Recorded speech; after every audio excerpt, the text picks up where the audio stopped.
Oh, here we go. We're live. Well, if you found this, we're live.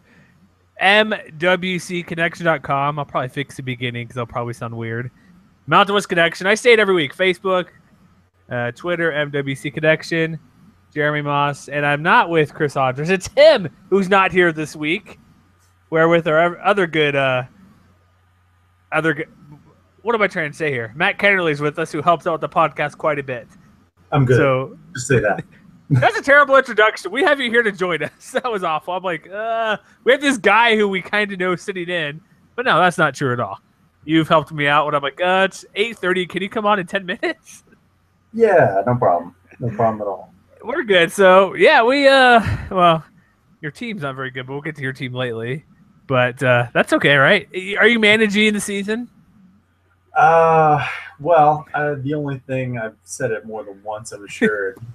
The most troubling part is just trying to figure out different ways to say the same thing week after week in the recaps. But like you said, we'll get to that game. Well, so let me ask you this: is this one of the first times you're more excited for basketball season? Then maybe. I mean, at least the basketball team looks like they have some upside. They got a first place vote, so there's potential. They got the player of the year. Preseason player of the year. Get it right. Still counts for something. Oh, it does. We're hopefully that would be. I just said this in basketball. We'll get to football, folks, but they're just going to be a thorn on somebody's side, and they'll probably be a couple of teams above them. So that's probably what Fresno will do in hoops wise. But let's get to football. I don't know what to make of the conference. First game Friday night, San Diego State 48-14 over Utah State. What the heck happened? Well, what happened is the Utah State's offense had a hard time getting going, and San Diego State didn't. If you look at the drives in the first quarter especially, Utah State went, three, and they traded 3 and outs on their first possessions, and then Utah State fumbled. San Diego went down and scored a touchdown. Utah State went 3 and out, scored another field goal, and then Kent Myers threw the interception. They scored another touchdown, and the next thing you know, the game was, they were down 3 scores by the end of the first quarter. It was, all downhill from there. It's just surprising because, again, it's surprising. This is the same. Well, I shouldn't say it's the same team, but this San Diego State team lost to South Alabama. Well, I think what's most shocking about it is, having seen the Aztecs play a couple times, you know what kind of team they are. They're a team that's going to win with defense, and they're a team that's going to win by running the ball. And they did both of those things.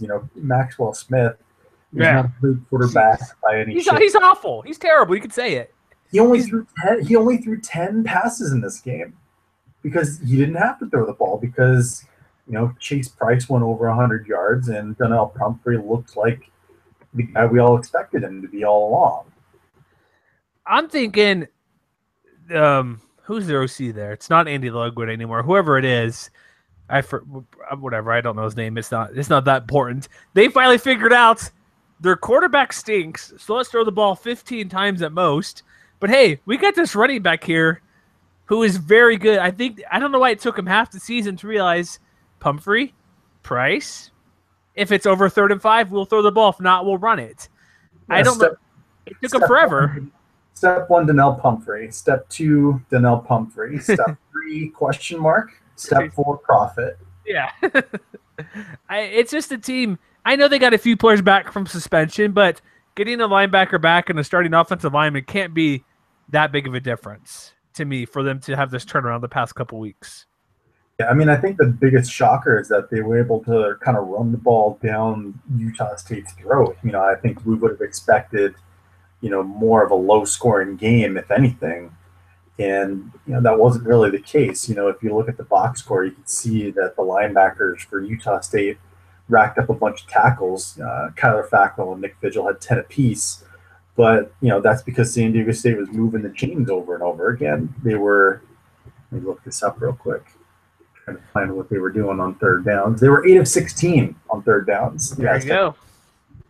And, they were putting themselves in good positions all along. Like, I don't know if you're looking at the same box score that I am, But some of the team pages do something really interesting where they like break down the plays that were run.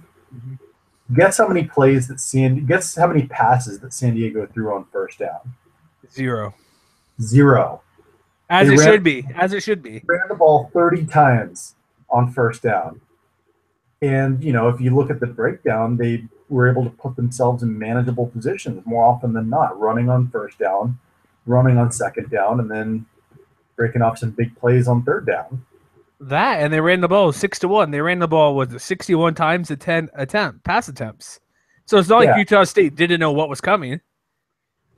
Yeah, and I mean, on the other side, you know, they weren't able to get anything going through the air. Kent Myers did not have a very good game. You know, he was only 8 of 19. He did have the 1 touchdown, but he had 1 interception. The 1 TD to Hunter Sharp was a pretty good throw, but that's a half his yards, 45.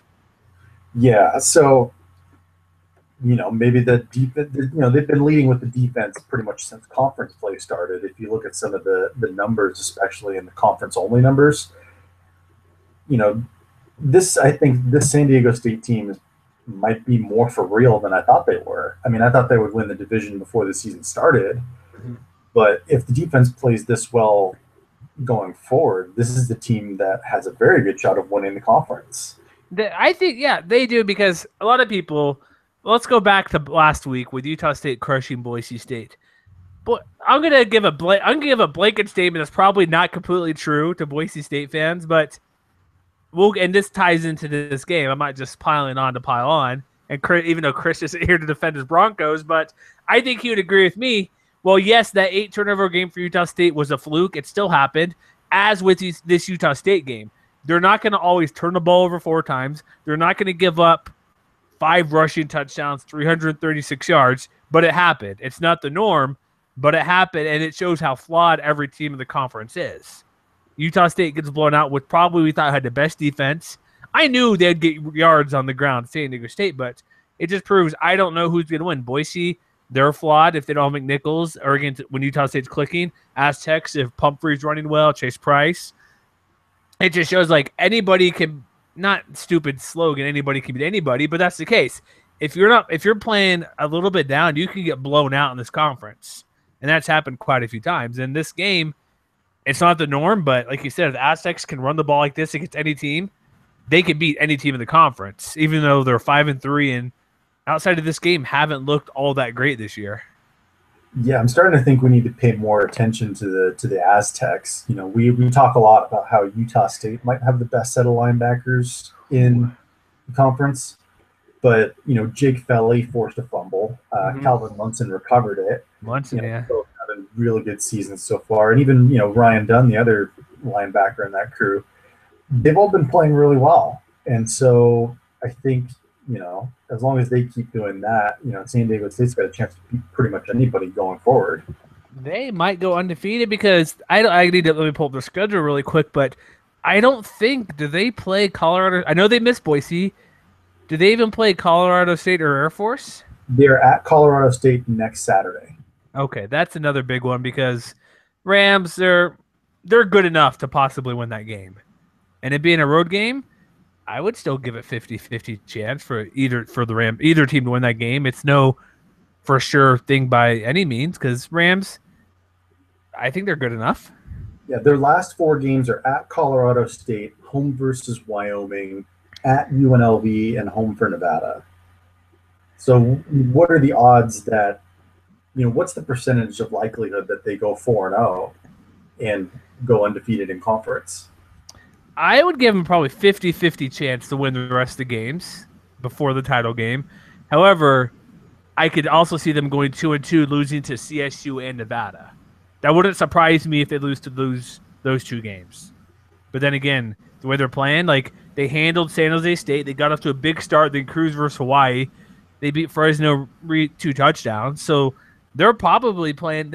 I think they're the best team in the conference at the moment, not overall, but they at worst are going to win 2 games. But I would not be surprised if they go undefeated the rest of the way and finish with 9-3.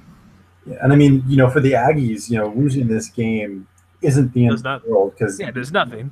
Even though you've got 3 or 4 teams now 3-1 in the Mountain Division, I think I'm pretty sure they still have the inside track at this point just by virtue of having beaten Boise.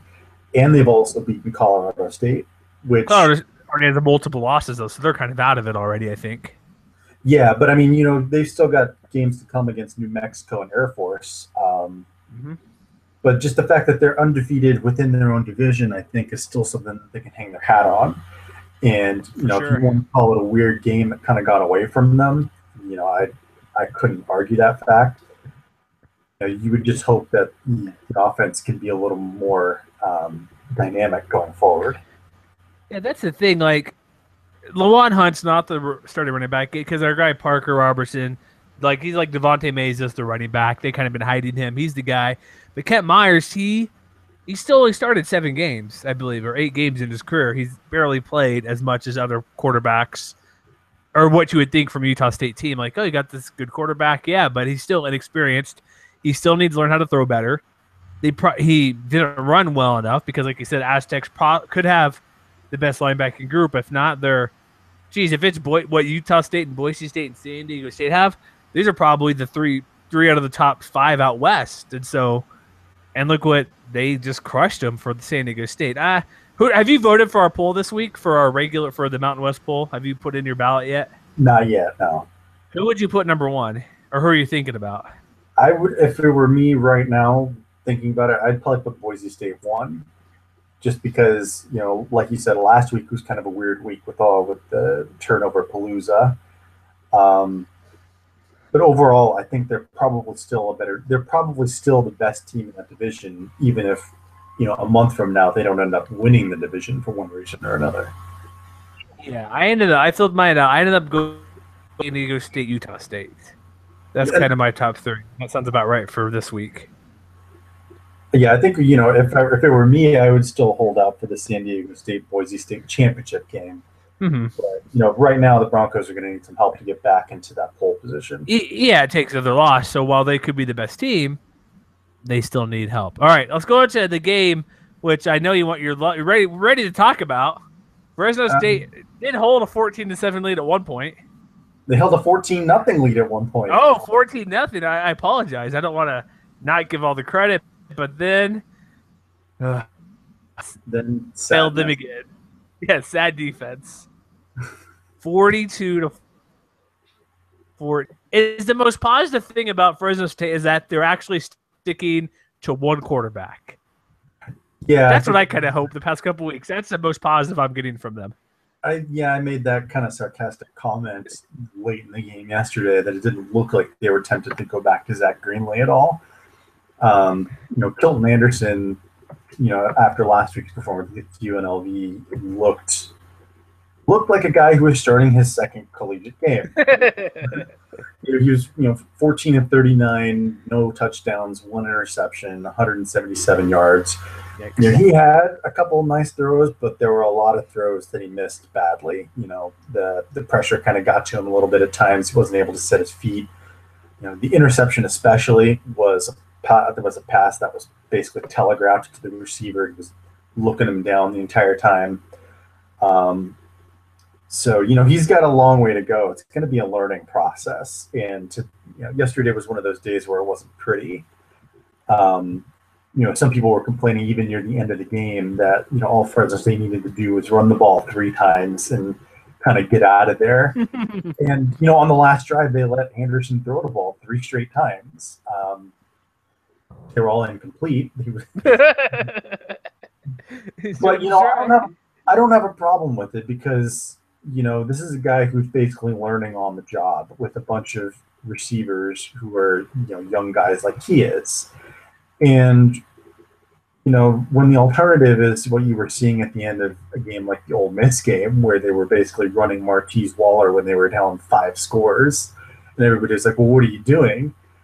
I think if you're giving him the opportunity to get live reps against a defense that's looking to maintain a dominant performance, I don't have a problem with that personally. Yesterday just wasn't really all that great to watch. Yeah, I get that too. I did water polo in college, and there's games where we weren't close, where it's like, okay, let's say it's like 10-5. There's 90 seconds left, 2 minutes left. There's no point in chucking it from, going for not kind of comparing it this way. It's not like you're going to run a play as fast as you can. You're not going to score five goals in 2 minutes. Or in this case, you're down 5 multiple touchdowns. You're not going to come back. So treat it every possession like, okay, you're down one or two scores, where you may run your 2-minute offense or your 4-minute offense. Or in our case, like, yeah, let's run our play normally. Maybe do something quicker than the whole shot clock, 30 seconds is what you got. But we weren't going to, like, take the ball right off half. It's like soccer. You get the ball midway. We're not going to shoot it right away or try to score in 5 seconds. There's no point. And conversely, we're not going to sit on the ball, because what does that do for your team? Like you said, we know what Martins Waller can do. Let Dave Schramm, who could be soon to be former offensive coordinator Dave Schramm, run his 4-minute offense end of the game to move the ball to get, like I said, live reps are very important. It's hard to come by. So you don't want to give up, but you know you're not coming back, so you're not going to go 5 deep every play, but you're going to run a pass-heavy offense. Just say, yeah, we need just pretend to do our 2-minute offense. Yeah, get it in, get the work in, do it. Yeah, and I mean, on the other hand, you know, Carson Roberts, Air Force's quarterback, had himself a game. I mean, I don't know how much you watched, but he was pretty much dominant running the triple option. You know, he was, 92 yards, 4 touchdowns on the ground. Yeah, that was crazy, including the one receiving touchdown on the trick play. That play, because I tuned in and out in that game. I was watching a few things. I happened to see that play.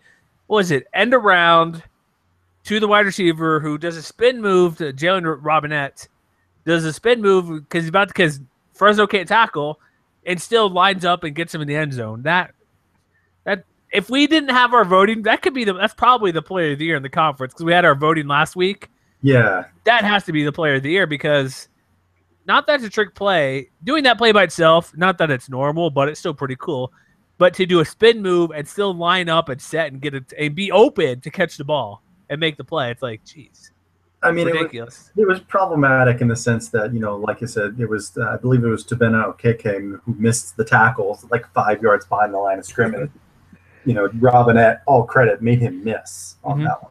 But it wasn't a good throw, really, and the coverage was basically blown. Like, the cornerback on that side of the field basically let Roberts run by him, and by the time he realized the ball was coming, it was great, and it was an easy touchdown. But it was kind of discouraging, because it's not like Carson Roberts was throwing the football that well. He threw a lot of wounded ducks, but they were caught so off balance by it that then he only completed 5 passes and he got 108 yards out of it. And then you got of course the option running game, where you have 2 guys, Brian Driscoll and Jacoby Owens, going well over 100 yards apiece. And as a team, Air Force rushed for 458 yards, which, for them might be par for the course, but for the Bulldogs, that's a figure that, looking it up on Sports Reference, they've only given up more yards than that on the ground twice since 2000. Man, and that's all the yards. Like, me and Chris were previewing this game, kind of looking on the Air Force side. The week before, they didn't have a dominant runner. We know they're always going to run 5 to 10 guys running the ball, essentially. But last week, there was nobody getting, like, Carson Roberts was their leading rusher, I think, with 75 yards, and he's not a running quarterback. He did well enough, I'd say. 4 touch, not well enough, but we see what he did, nearly 92 yards. Yeah. But he's not like Tim Jefferson, not like Nate Romine, not like those guys who are more athletic. But you see, I don't know if the offense changed, if whether they're playing Fresno or whether they have guys who are more healthy. But they had guys like, they had Owens, we figured he'll be the guy. He had like 10 carries, 12 carries. This guy has 8 carries. Benton Washington had maybe 9 carries. This game, they stuck with Owens as the guy, and that could have been the difference. They ran it so many times, but they finally found, we were debating, like, who's the guy, because it's a different guy every week, and nobody had 100 yards, which is weird. But I think they had still 390 overall or something, 350. I'm assuming, whatever. It could have been the defense, could have been the flow of the game, but they actually stuck to one main runner, which is a good thing to see for Air Force, for them to be a pretty good team, because they're sitting at 3-1 in conference. If they beat Utah State, they move in front to the driver's seat. Yeah, before they play Boise. I mean, you could say Jacoby Owens was the guy, but then again, you have to remember that they ran the ball 79 times. Yeah, yes. They basically ground the Fresno State defense into a fine powder by running the ball so often. They definitely did. I just last week it wasn't like this. There was like 10, 10, 10, 8, 6, 4, 2. So it was a spread out effort like normal. Maybe I'm being picky because what I expect from Air Force, but yeah, ground pepper is exactly the best term to use. And I mean, it was especially discouraging because Fresno State's had problems getting off the field all season long, but at a certain point, it starts to feel really grim. Air Force was 8 of 18 on third down, and they were also 3 of 5 on fourth down. So even when they were making third down stops, they weren't always able to get them off the field. The Falcons had, by my count, 1, 2, 3, 4, 5, 6 different drives of more than 8 plays. They had like 5 drives that went, almost 5 minutes apiece. It was really tough. Makes it tough on a defense.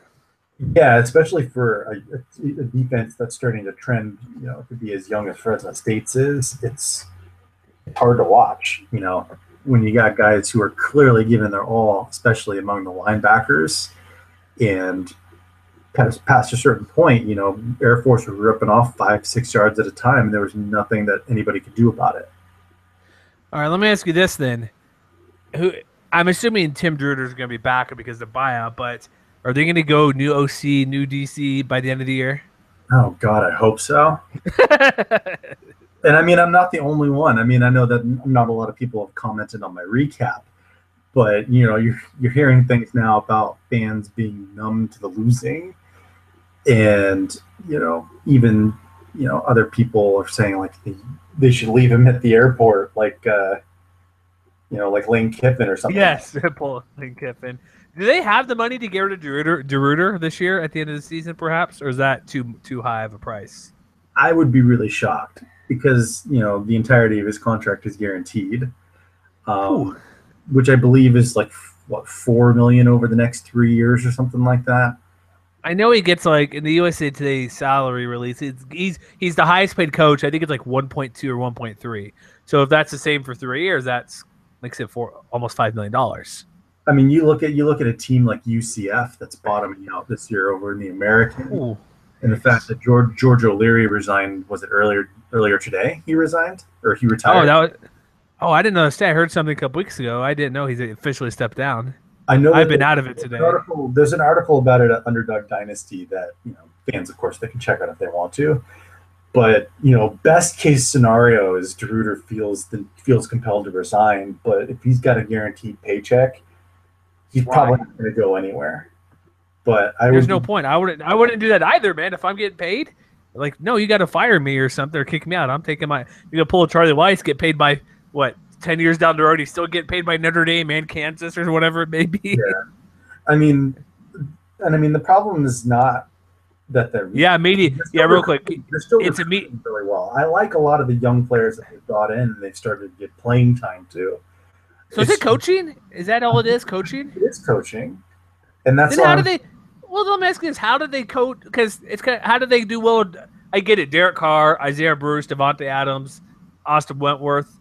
They had the talent and coached that talent. So where is it? Because they didn't recruit the guys they played well. So if they're recruiting well, how's the coaching going backwards? Or, you know what I mean? It's like, what do you think? Like you said, they're bringing in players and not coaching, but they coached those guys like 4 years ago. Yeah, I mean, it's hard. It's kind of a chicken or egg problem. Like yeah, one without the other. And that's what I'm saying. I don't think that there's going to be drastic changes on the coaching staff as much as I would like there to be, because I do feel like they're recruiting well at the very least. Like I think I was doing another podcast like a couple weeks ago. They still had the 4th best recruiting class in the conference earlier this year rather. Mm-hmm. But they've lost a lot of guys off of the last 3 or 4 recruiting classes, guys that they brought in and have subsequently left the program. That's the kind of thing that's not sustainable. But I think the fact that they're bringing in those guys to begin with gives them a little bit of leeway. Okay, gotcha. Just trying to see because it's a program historically that's been typically above average in any conference they've been in the past couple of years. Like, whew. So your 4-8 prediction may not be looking good. No, I mean, if you look at those advanced team profiles that Bill Connolly put up, they're not projected to win a single game for the rest of the year. Oh my. It'd be 2-10. Who else? Who do they? I don't have their schedule. Do you know who's up next or next couple weeks? I believe they come home to play Nevada next week, or not next week, but like 2 Thursdays from now. I gotta double check this real quick. They're home for Nevada. They travel to Hawaii, to BYU, and then home for Colorado State. Ooh, those are some tough ones, man. Just take my advice, all of you, and just bet against Fresno State until further notice. So you're taking my stance when I told on UNLV I'm not going to do it until they prove it? I'm not going to – I mean, I know I'm not doing the preview podcast next week. I'm assuming that's going to be you and Chris.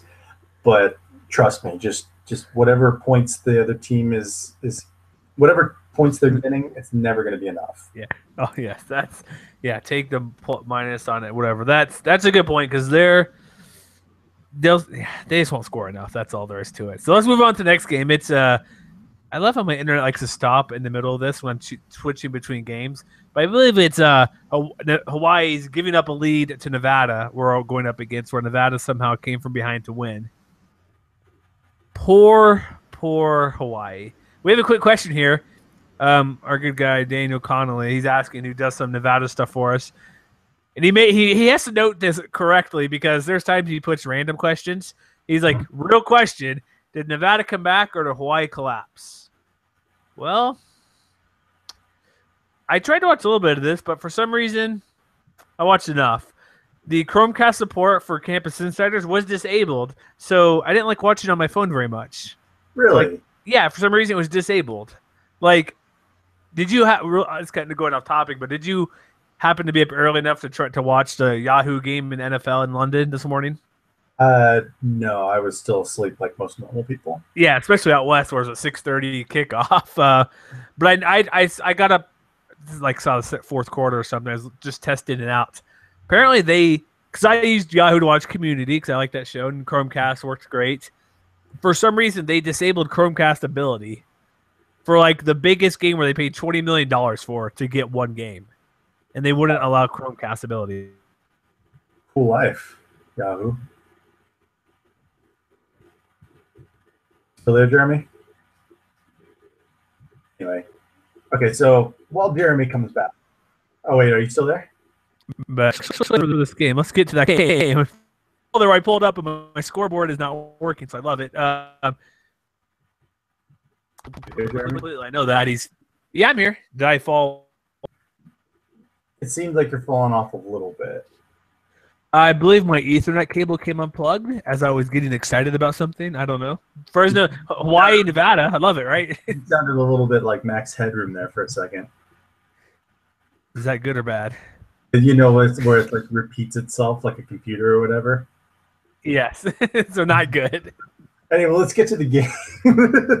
Yeah, let's move on. Hawaii, Nevada. So I don't know how much I heard, but I tried to watch. Chromecast wasn't working, so that made it tough. But I know Hawaii got to the lead. I'm like, hey, Hawaii's going to win. Nevada's just awful. Or they're doing their Jekyll and Hyde impersonation where they're either ahead big or behind big and come back. They came back to beat Hawaii. And, like, you get tired of talking about Fresno. I keep getting tired a little bit with Nevada where I'm like, yeah, their pistol's doing what it should be, but then it is or it isn't. Like, they should have the running game going, which they kind of do with Butler and Don Jackson. They'll have Tyler Stewart who can throw occasionally, but it rarely seems to be there all that much. And that's why when we're talking about San Diego State, Nevada, I'm like, I could see either team winning. They're just inconsistent, but it's kind of just big extremes for them, I think. Well, okay, so let's go back to that original question. Whether which one? Did Hawaii lose the game or Nevada won it? If it were me, I actually watched the second half of the game. I missed the first half because I was watching other games, obviously. But if I had to answer that question, I think that Nevada won it. By virtue of they were able to force 3 turnovers in the second half. There you go. I think if it were a matter of Hawaii's offense, sputtering out late in the second half, I would probably lean towards, that excuse.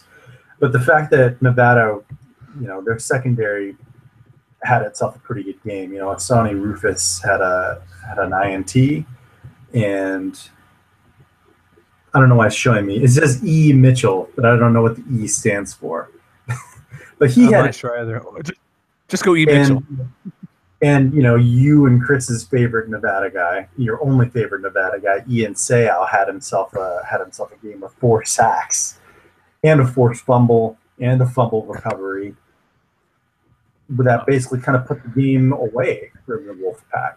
Also too, this game could have been a blowout even by further because Nevada settled for a 29 and 30-yard field goal. They could have won by 8 more points at least. They could have almost put up 40 points. Yeah, and I mean the other thing is they put themselves at a disadvantage in field position early in the game. Hawaii was starting at I'm looking at average field position in the first and second quarter, and Hawaii was starting at the 41-yard line in the first quarter and the 36-yard line in the second quarter. And if you compare that to Nevada was starting at their own 20 and at their own 32. And in the second half, that kind of flipped around where, in the second half, Hawaii was starting at their own 28 and Nevada was starting at their 36. Did you see, though, the one kickoff that went from the 35-yard line? I did not see that, no.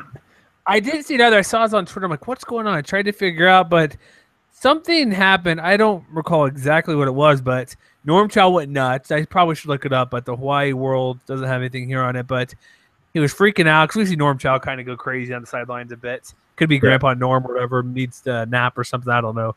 But the kickoff was on the other 35-yard line.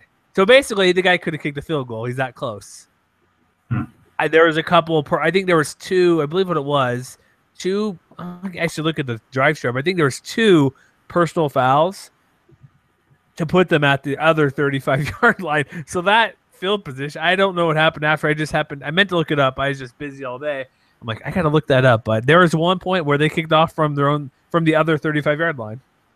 That's weird. That is never before. I don't know either, but why? Nevada's sneaky good, I think. You know what I mean? Like their team, like this game, defense shows up. Like I said, Seau had a huge game. They forced Hawaii to go just 2-9 on third downs. Hawaii put up yardage per play, but overall they didn't get what they needed. But they forced a fumble. This is just a team where they can be good or not good. That's dumb to say. I know it's terrible analysis, but it's kind of like you don't know what to expect. It's kind of like a surprise to watch Nevada play football. It could be either a treat or eat the worst, that stupid, with Halloween coming up, the stupid peanut candy they give you an orange or black wrapper, that chewy crap. Or you get a rock. Well, a bag of pennies. For making Charlie Brown references and stuff like that. Yeah. You get a bag of pennies or here's a pencil and a ruler for you guys, a protractor. The other thing too is, after halftime, they were really able to keep the ball out of Hawaii's hands. They had the ball for over 10 minutes in the third quarter and over 9 minutes in the fourth quarter. So, even when Hawaii had the ball, they rarely had it for very long, mostly because they were either turning the ball over or they just had a hard time getting any offensive traction going. Because they had two drives after halftime that didn't end in a turnover. One of them was a field goal. That was a 10-play, 46-yard drive. But the other ones, were 17 and 16-yard drives where they just had to kick it away. And, credit to Nevada for, after the first one, they marched down and got a field goal. And after the second one, Nevada just punted. But, the fact that they were able to keep the ball out of Hawaii's hands, both by turning it over and by just, stepping up on defense overall. So let me ask you this. I don't have the schedule. I probably should remember. Has Nevada played San Diego State yet this year?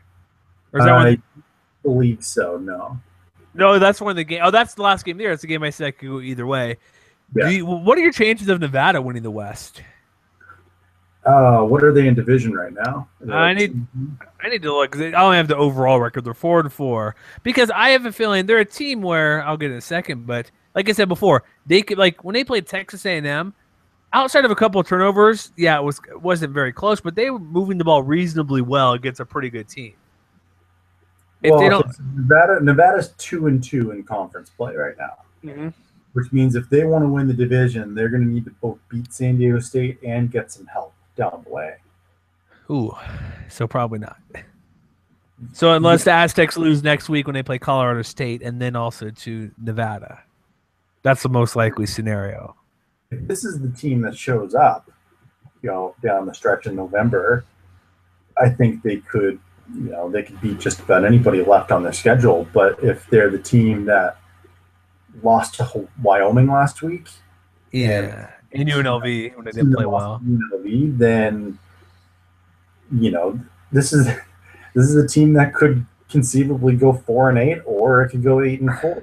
Let me just. We should have looked at their schedule beforehand because we're just a bunch of dummies. They also have to play at Utah State, San Jose State. They could go. Sorry to say this, but they'll probably go 1-3 the rest of the way by beating Fresno next week. If they do that, that means they go 5-7. And if they go 5-7, is Brian Polian going to lose his job? I don't think so. What is this his third year? I believe so. Yes. I think he's reasonably safe. I wouldn't. I'd say 50-50. But if he loses, because here's the thing, they could. Yeah, because they're at 4-4. Yeah, I think if they lose, not to bash on Fresno, but if they go 0-4, he's out. If they're at 5 wins, they'll probably say, okay, yeah, you had a tough season. You played Texas A&M and Arizona, 2 pretty good teams. I think he's safe, but there's a possibility they may win only 1 game the rest of the way. Yeah, I think if anybody loses to Fresno State, maybe they should fire their head coach. There you go.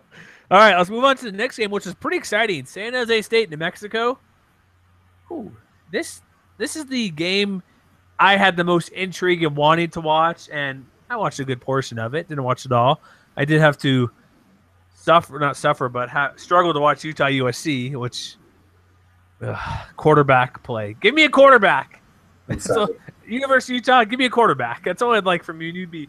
You'd deserve that top 5 ranking if you had a quarterback. But while you're at it, kick one down to Fresno State, please. Yeah, that too. Yeah, give a quarterback to a lot of teams need a quarterback. So with this game, I'm not shocked Lamar Jordan didn't. Well, first off, San Jose State won 31-21 due to a big the third quarter really turned it around. But I'm surprised Lamar Jordan did not play a bit. It was Austin Apodaca.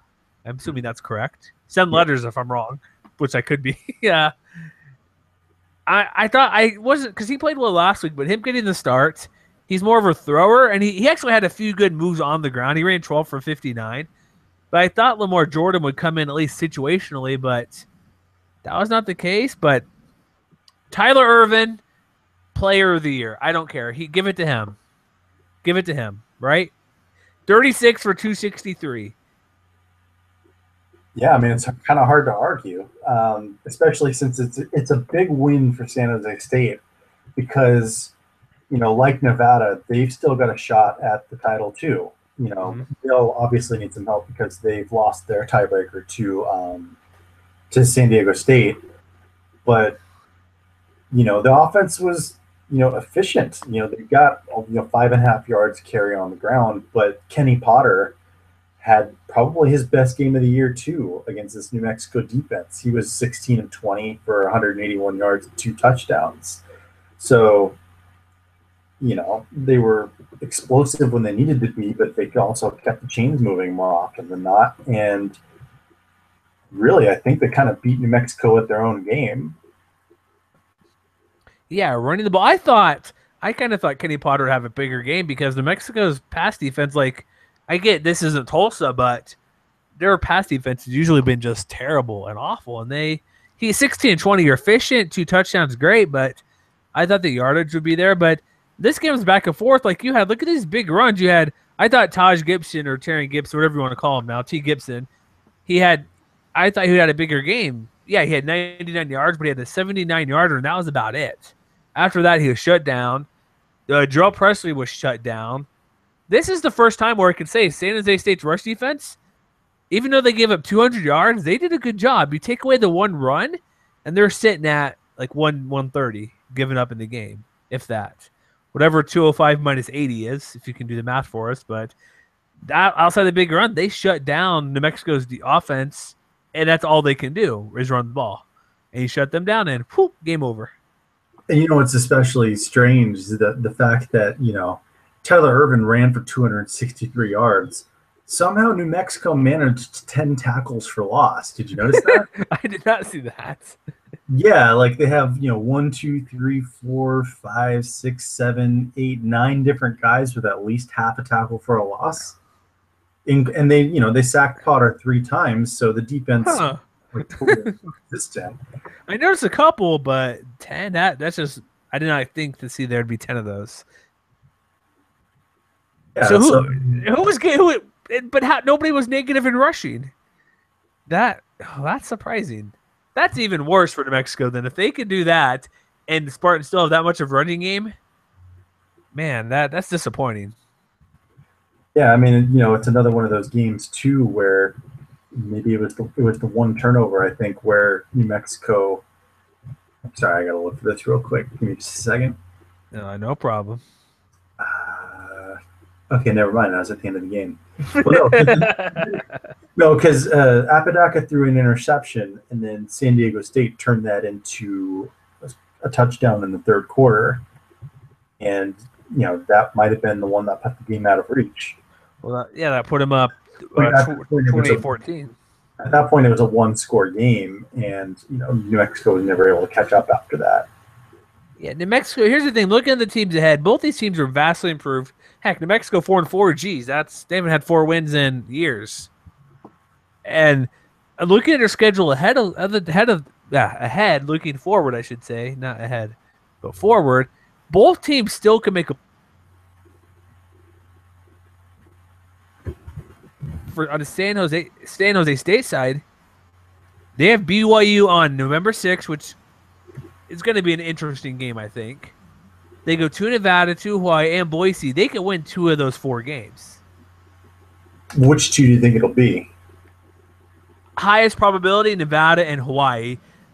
I've seen enough of BYU to know that they have a pretty good defense, but I'm very curious to see what Tyler Ervin can do against that rush defense, which has been their weak spot at times. And he could be, I'm trying to think who BYU played, but this might be the best running back they've seen all year because they've played Nebraska, doesn't have a running game. Cincinnati doesn't run the ball. Utah State, they play them later. Their running game's questionable. This could be the toughest running they've seen in a couple weeks, and it's at home. And I know BYU is going to be pissed because San Jose State beat them a couple years ago. But I wouldn't put it past the Spartans to upset Boise or BYU at home. You don't think so? No, I think they could. No, I'd still probably lean BYU, but I wouldn't be shocked by any means. I know BYU fans would go nuts if they lost to San Jose State, but the way Potter can be accurate and with Ervin just can take over a game, why not? Yeah, I think a lot of it is going to come down to whether or not the quarterbacks play up to their potential. Because just kind of looking at the passing offense game log throughout the year, generally speaking, when their quarterbacks have played well, San Diego State's been able to win games. And when they haven't, then that's when you get games like the one against San Diego State where they got shut down, basically. And, the kind of hard luck losses they had early, at Air Force and at Oregon State. In those 3 games, you're looking at 3 games where they weren't even able to get 150 yards through the air. And in those 3 games combined, the quarterbacks threw 2 touchdowns and 6 interceptions. Well, true, yes. And they've also sat with Kenny Potter fine. I think they're, instead of Joe Gray, they're sticking with Potter, even though both have been about the same. Yeah, so I mean, it's Kenny Potter's going to have to play well because as good as Tyler Ervin has been, he can't be the only offense if this team wants a shot at bowl eligibility. All right, so as for New Mexico, I think they're pretty much done because they have to play Utah State, at Boise State, CSU, and Air Force. R.I.P. New Mexico's bowl hopes. 4-8. I thought if they beat San Jose State, they'd have a shot to maybe beat Air Force or CSU. They still might, but I don't think they can beat both of those. Going 1-4 down the end would have been reasonable, but now they might get one more win. I mean, you never know with that run offense because, as good as Boise's been in the last few years, New Mexico's been one of those teams that always gives them trouble. Yeah. In that game last year, I still contest if I think it was Presley, whatever the top running back was, is either Presley or Gibson. Had they not gone down, Boise would have lost that game. Yeah, and I mean, they still averaged, they had a 1-score loss against Utah State a year ago, and they put up 49 points against Boise in the loss a year ago. They averaged 10 yards a carry against Boise last year. Nuts. So, if the defense can hold on to the gains that they had yesterday against San Jose State, racking up all those tackles for losses, being able to make stops here and there, you never know. But do I like their chances? I don't know. I mean, if I had to put a percentage on their getting to 6 wins, I would probably say maybe 30%. I'm going like 15. I mean, it's really interesting because all 4 of their games left on the schedule are all intra-division. They're all Mountain Division opponents. That's a good point. They do get Rams and Air Force at home, so there's the possibility 3 of the 4 at home. They only go to Boise State. They're going to be an interesting team to watch down the stretch because they could play a bigger role than just about anybody in how the Mountain Division shakes out. And I mean, they still very much have a shot at the division. They're still 2-2. They still took care of business and won, the division games. I think a lot of people expected them to win. They've beaten Wyoming. They beat Hawaii. So, I mean, they have a chance. It may not be pretty. They may do some things that make you throw your hands in the air. They still have a shot. Here's the thing. Not even that. If they win out, they win the Mountain Division. Yeah. Utah State will have 2 losses, tiebreaker. Boise would have 2 losses, tiebreaker. Rams are out of it. Air Force 2 losses, they own the tiebreaker. Are we ready for conference champion football Bob though? Football Bob it's not going to happen. But they do. If they win out, somehow it happens.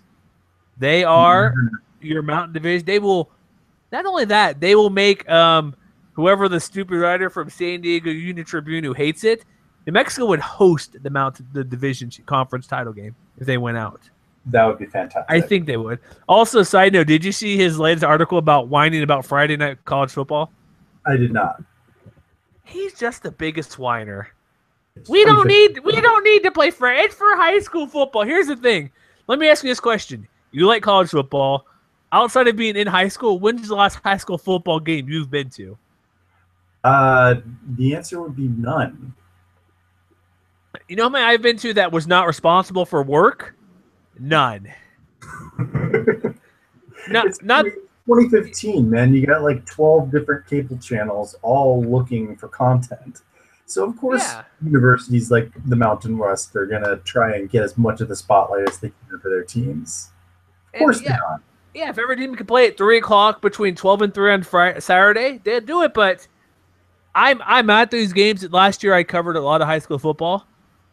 Yeah, it's fun. It's when it's a good team, it's fun. Not saying it's not entertaining or fun to go to, but I'm looking in the crowds. There's not, outside of the guys covering the game essentially, and maybe some. If you have young kids, it's cheap for football to get them into instead of going to a college game, which can be pricey. There's not many families. It's typically families of players and friends, and let's say a couple hundred people who are just families who want to go to a football game with their little kid to teach them the game or watch a football game. Or if they play football and they're young, like in junior high. But I hate the crap. Friday night for high school. It is, but get over yourself, dude. That's a battle that's already been lost. And, the strongest evidence for that is the fact that Boise State plays 6 different games on a Friday this year. Yeah, it's not that's been lost, but it's a tired argument to make. It's like, I get the point, but there's games Tuesday, Wednesday, Thursday, Friday, Saturday. Sunday during holiday weeks. Thanksgiving, I'm pretty sure Texas A&M, when they played, didn't really care too much to play on Thanksgiving at 6 o'clock. It's like, come on. The guy annoys the crap. I'm not even getting. I don't care. You can find it. You know who he is. But 2 weeks in a row, he's saying the dumbest crap. The week before was, or not the week before, the head-to-head should matter. That, like, crying over San Diego State not having a chance to host a title game if they somehow get there. It's like, don't lose to South Alabama, bro. That's all I got. It's just annoying. It's like tired argument. We've seen the ratings. We've seen teams play Friday night, but it's like, that's why I ask people, when's the last time you've been to a high school game just for the heck of it? None. Outside of being in high school? You know what I mean? Life goes on. Yeah, I think we'll manage, but let's go to the next game. Boise State, Hawaii. Wyoming. Oh, sorry. Boise State, Wyoming. Sorry, I was staring at the schedule that had Hawaii right here for New Mexico. Sorry. Boise State, Wyoming. Not surprised Boise won. Jeremy McNichols was back. He had a good game. I watched about the first half. I'm like, okay, this looks about over. I'm just surprised they didn't score 50 points again. Yeah, I mean, I think the best thing you can say is that Brett Rippon rebounded quite nicely from his wait, Boise State fan, the fluke game he had where 8 turnovers is always a fluke. Like, yeah, but you still turn the ball over 8 times. He came back and had a really good game. You know, he was 22 of 28, 211 yards, 3 touchdowns, no turnovers, no sacks, which is, you know, also a pretty good thing. They pretty much have this one in control from the very beginning. You know, just looking at the drive chart, they scored points on their first 4 possessions, and the defense was able to kind of hold them in check. You know, Wyoming, you know, didn't get really across midfield until their 1 touchdown drive late in the second quarter. And by that time, Boise State was already up, I think, like 24 points. So, you know, the Boise State had a pretty good game. I think, you know, there was a temptation maybe to overreact to last week's result. But this is still a team very much alive in the division. And I still think, you know, Utah State fans might not want to hear this. I still think Boise State's going to win the division. It's a possibility. I like it with Rippon coming back. That's what you wanted to see. Is like, how would they respond? That's why I felt they're going to be pissed and score 50 points or do something extreme. Having him coming back and play as well as he did is a good sign because, again, he's a true freshman and those games happen. 8 turnovers is rare, but it's also back-to-back years. They've had that happen. But, gee, I know Wyoming's defense is terrible, but 22 of 28. And it could just be getting Jeremy McNichols back because watching them play Utah State, they had no speed on the outside. And he does so much, and he's not the reason they lost last week. If he played, the outcome would have been fairly similar. But having a more consistent, or not trustworthy, what am I looking for, but a more consistent offensive attack running the ball probably makes Rippon feel much better, more relaxed when he knows he's not going to be stuck with 2nd and 9, 3rd and 8, 3rd and long all the time. He's going to get the yards needed where it's 3rd and manageable, where it's like, well, we don't need to throw every time, or it's 3rd and 3, and it'll be a reasonably easy pass to make.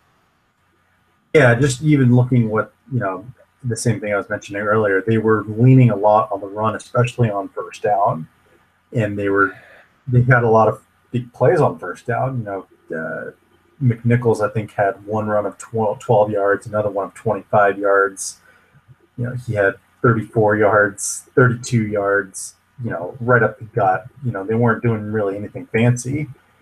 And, you know, they took a lot of pressure off of Rippon in that regard. And I think that's kind of what you have to do. You know, he's still kind of growing into the role. But I think it's obvious that he's probably the most talented freshman quarterback in the conference for good reason. Oh, definitely. And then also another surprising note was that how we know the Boise rush defense is good, but shutting down Brian Hill. 23 carries, 76 yards. That's a win in itself. Yeah, I expect it could be they're down, but they weren't down big enough where the quarterback plays terrible. Cameron Kaufman did bad. Nick Smith came in, didn't do anything better. But even when Wyoming's been terrible and not very good, on moving the ball in any sense, he would still have 100, 150 yards, 200 yards, or nearly 300 versus Eastern Michigan. That's a sign because I don't think Utah State ran the ball well against them. They do have one of the best rush defenses in the conference or in the nation. Really, I think they're top 10 in yards per yards per play and yards allowed per game. So seeing that's a pretty big deal, and it's just a bounce back game. And they did what they did. They won big. They starters pretty much shut out Wyoming almost, and it was just let's score 10 points, and they let up in the fourth quarter, and yeah.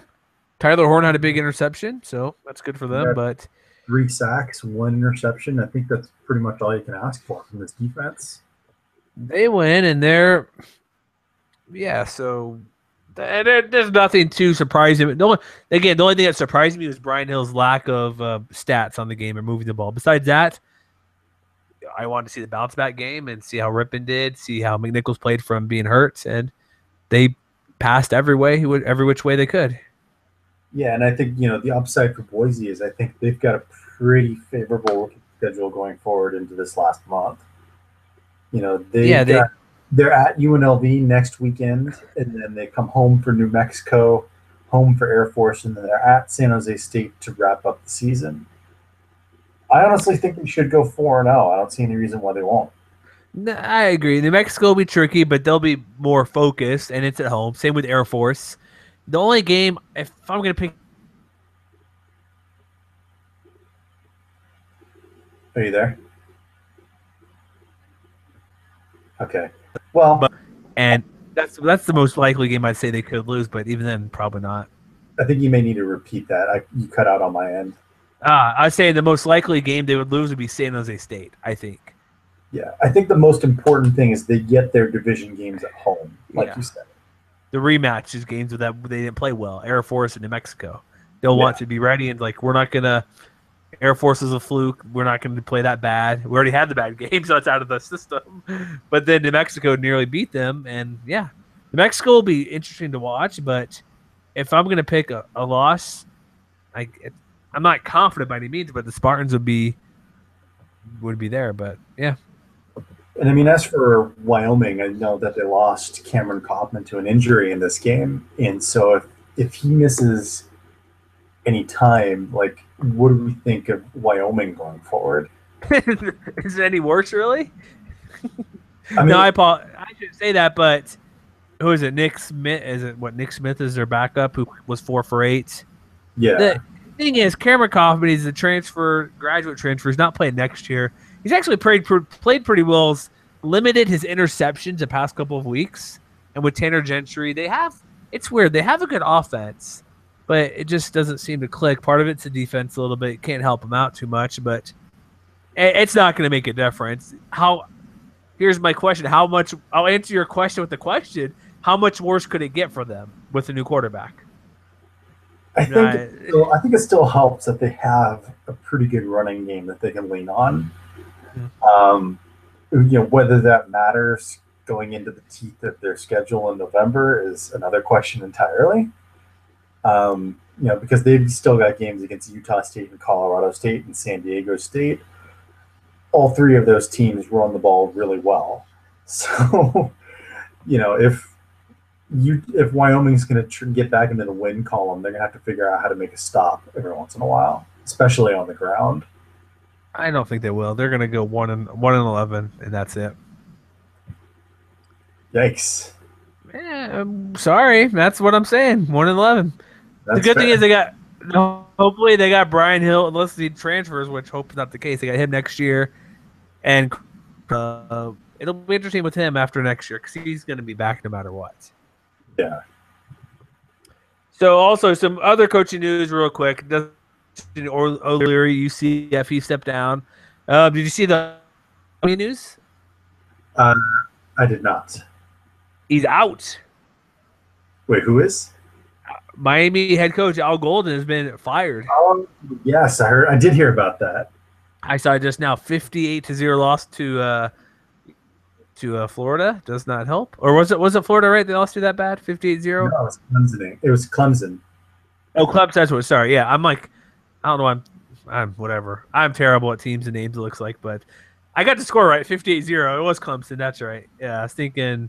I don't know what I was thinking. I knew it wasn't Florida, but I said Florida. I know Florida State lost to Georgia Tech on that blocked field goal return for a touchdown, but he's out. This is going to be. Here's a cut. We put the poll on the midseason. We'll wrap up really quick here. And instead of putting what coach will be fired, I put what coach will not have their same, or what team will not have their same coach. And I included Utah State, Boise State.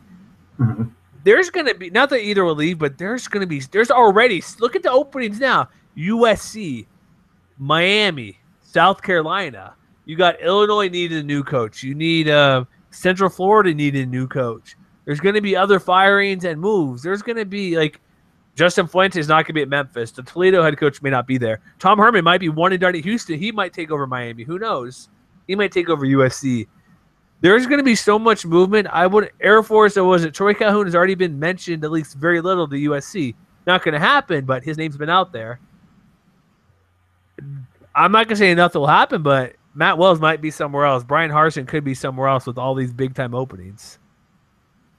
Well, have they put out odds for the Miami head coach like they did for the USC job? Let's check Bovada. Let me go to my Twitter machine and see. It's only an hour or so ago, at least from what I saw on ESPN.com, but I don't know. Of course, they'll probably have Kyle Whittingham being mentioned every drop. For USC, but like Matt Wells was like 12-1 to be the next head coach or something like that. Something low, yeah, but it's thing is about Harsin and Wells. They both went to their respective schools as players and coaches, so that gives them at least another year or two, I think, to stay. I don't see it yet. Let's try one more search here. I don't know, but would you think any of those openings? I know with those openings, those 6 openings or so could lead to really 15 openings. I mean, you could be right if we're looking at the potential depth of the carousel. If guys are getting plucked from the mid-majors, the mid-majors are going to have, they're probably going to dip into major college offensive coordinator and defensive coordinator positions to make up for that. And then, all of a sudden, round and round we go. It's kind of hard to see right now, though. Because here's one really quick that we can make the connection simply. I don't think it's going to happen, but like I mentioned, Kyle Whittingham, Utah, when they're in the Mountain West, Tennessee was after him. They kept saying, no, no, no. He needs to be mentioned for USC, but again, I don't see that being the case. But real simple. He goes somewhere else. Why not bring a guy in-state, Matt Wells, down the road, take over Utah? Like, that could be a simple transition that could happen. That's not that far-fetched. Yeah. And so we could – or you could see Brian Harsin going to Utah perhaps. That is a step up. Look what Utah's done. There's things around that could change right away, but it's going to take – I think it'll take a lot to get these guys in a new position because who wants to take over Illinois? You know what I mean? It's like, yeah, there's a big job opening, but why take over a crappy job? It's a career killer, essentially. Why would you do that? My best guess is that more coaches get fired than get hired at other positions at the end of the year. Yeah, and it's like with who was former Utah State, Gary Anderson. You can't turn down Wisconsin. You know what I mean? It's not like Indiana. It's like, no, you go to Wisconsin, and we all know at least I think it's pretty common knowledge. He goes to Oregon State because he's a West Coast guy, easier to recruit. There's alleged academic issues at Wisconsin, which is proven to be more true than not true with recent recruits not getting in. So I think these two guys, if they're going to go, it's going to go to the right job, not just because you're going to go to what if Mike Leach gets fired? He's probably not. They're turning around, but why do you want to go to Washington State? You know what I mean? Why do you want to go to Kansas? Which is probably good. It's not going to be open, but it's a positive. You know what I mean? It's like, why go to Kansas?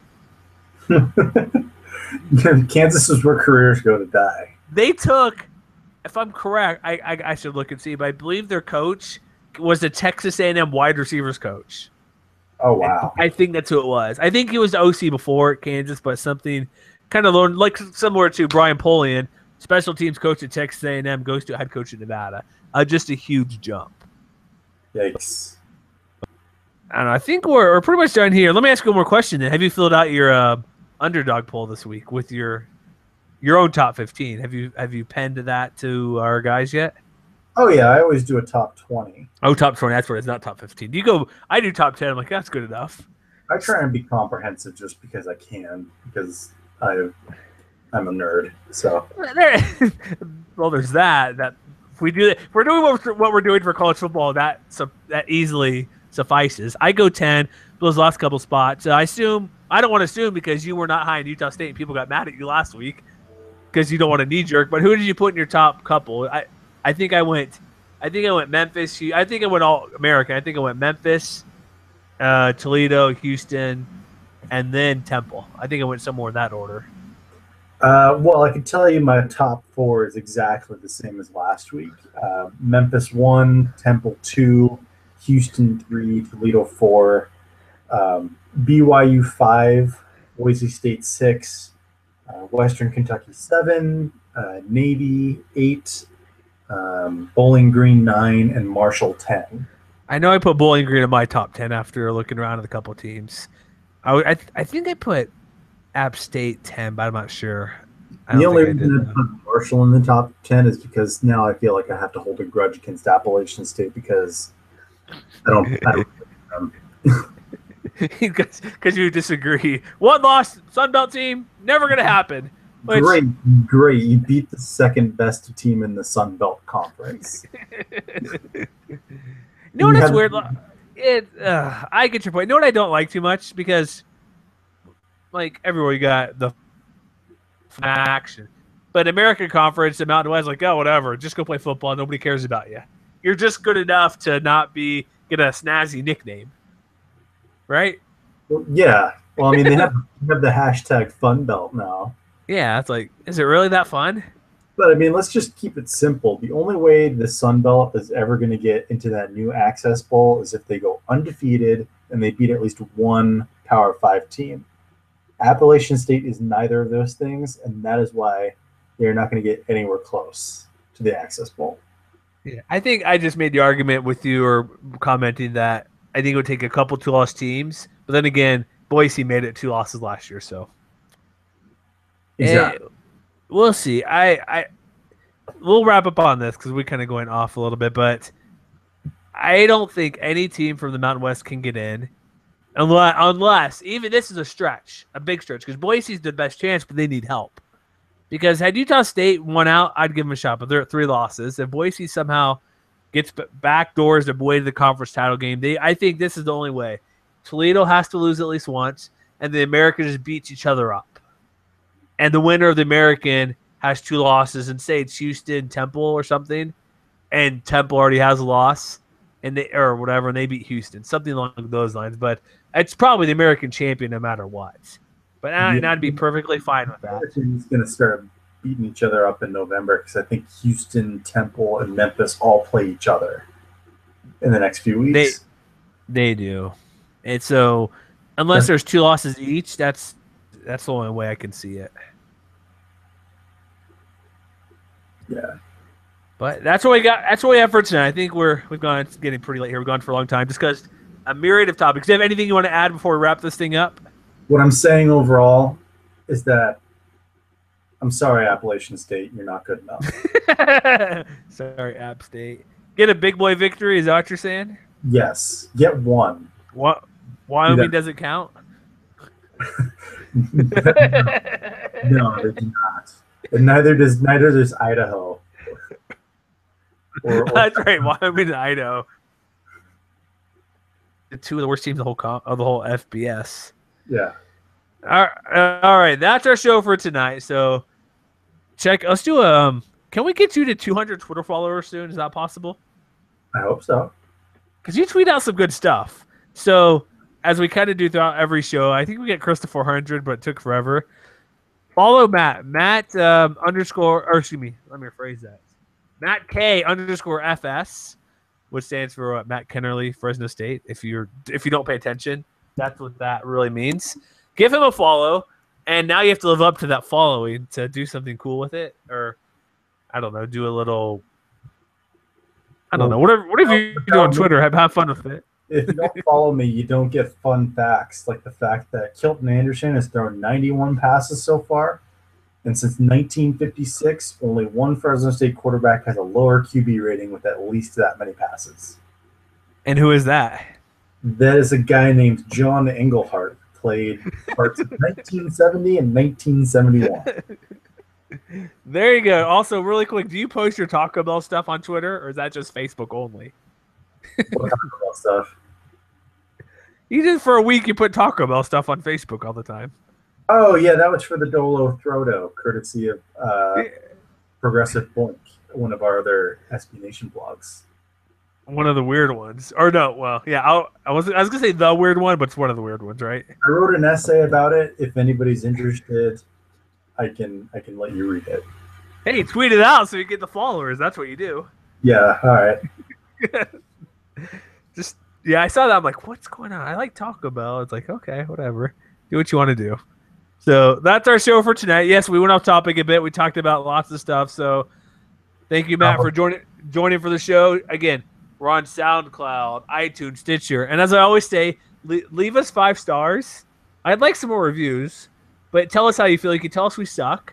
Tell us we need to improve. Tell us I don't know, tell us whatever you want, but 5 stars, but then be truthful. And again, SoundCloud, iTunes, Stitcher, subscribe how you want to. Again, check us out, mwcconnection.com. We'll be back next week for a Week 9 preview. And again, we don't care about you. Well, I don't say we don't care, but as our T-shirt should say, that we're biased against every team, we'll stick with that. Job well done.